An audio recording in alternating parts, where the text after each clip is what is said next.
कोई लड़ाई नहीं है, कहीं कोई लड़ाई नहीं है। चुनाव आसानी से हम जीत रहे हैं। इस समय हमने काम किया, आज वो काम बोल रहा है। मनोज कुशवाहा के रहते जितना विकास कुरहनी में हुआ आज तक के देश के आज़ादी के बाद कभी नहीं हुआ। तो उस समय का समीकरण अलग था, इस समय का समीकरण अलग है। उस समय एंटी के इनकम्बेंसी मेरे खिलाफ में था, आज उनके खिलाफ।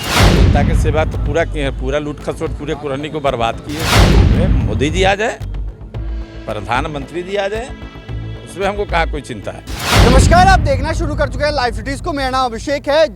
जेडीयू यानी कि महागठबंधन प्रत्याशी मनोज कुशवाहा से हमने एक्सक्लूसिव बातचीत की है। इस दौरान मनोज कुशवाहा ने क्या कुछ कहा, आपको बता दें कि कल उन्होंने नामांकन किया है और बीजेपी प्रत्याशी के द्वारा आज नामांकन हुआ है। ऐसे में जेडीयू प्रत्याशी मनोज कुशवाहा ने कई सारे मुद्दों पर कई सारी बातों को कहा है। आपको बता दें कि बिहार में सियासत गर्म है, कुर्नी में उपचुनाव होना है और 5 दिसंबर को ये उपचुनाव होना है, 8 दिसंबर को रिजल्ट आएंगे। ऐसे में जब हमने कुर्नी के महागठबंधन प्रत्याशी मनोज कुशवाहा से बातचीत की तो मनोज कुशवाहा ने क्या कुछ कहा, आप पहले वो सुनिए। इस वक्त मनोज कुशवाहा हैं, जेडीयू प्रत्याशी हैं, बीजेपी वाले भी सामने आ गए, क्या कहेंगे? कोई लड़ाई नहीं है, कहीं कोई लड़ाई नहीं है। चुनाव आसानी से हम जीत रहे हैं। अब कुरहनी के जनता का अपार जन समर्थन, प्यार, आशीर्वाद मिल रहा है। वहाँ कोई लड़ाई ही नहीं है। 10 साल आप विधायक रहे हैं वहाँ के, क्या काम हुआ है और हम क्या तो काम आपको देखिए, अभी करना है? हम इसको मानते हैं कि हम 10 साल विधायक रहे। जिस समय हमने काम किया, आज वो काम बोल रहा है।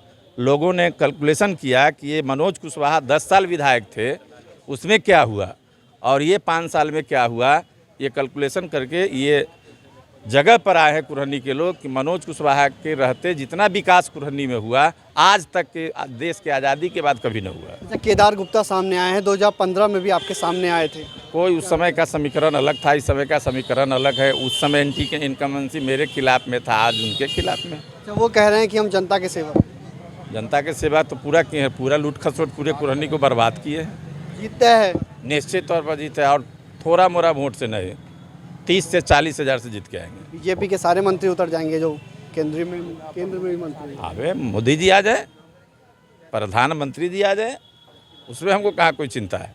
क्षेत्र की जनता का प्यार मिल रहा है, एकदम निश्चित तौर पर मिल रहा है, जीत होगी। एकदम होगी। तो आपने सुना कि जेडीयू प्रत्याशी ने क्या कुछ कहा है, जीत का दावा किया है। उन्होंने कहा कि जनता के तो पूरा सेवक कर रहे थे, लूट खसोट कर रहे थे। वहीं केदार गुप्ता सामने में है, तो उन्होंने साफ साफ कहा कि उस समय मेरे खिलाफ एंटी इनकम्बेंसी थी, इस बार उनके खिलाफ एंटी इनकम्बेंसी है। तो कई सारी बातों को कहा है जेडीयू प्रत्याशी ने। आपको बता दें कि बिहार में एक सीट यानी कि कुर्नी विधानसभा सीट को लेकर उपचुनाव हो रहा है।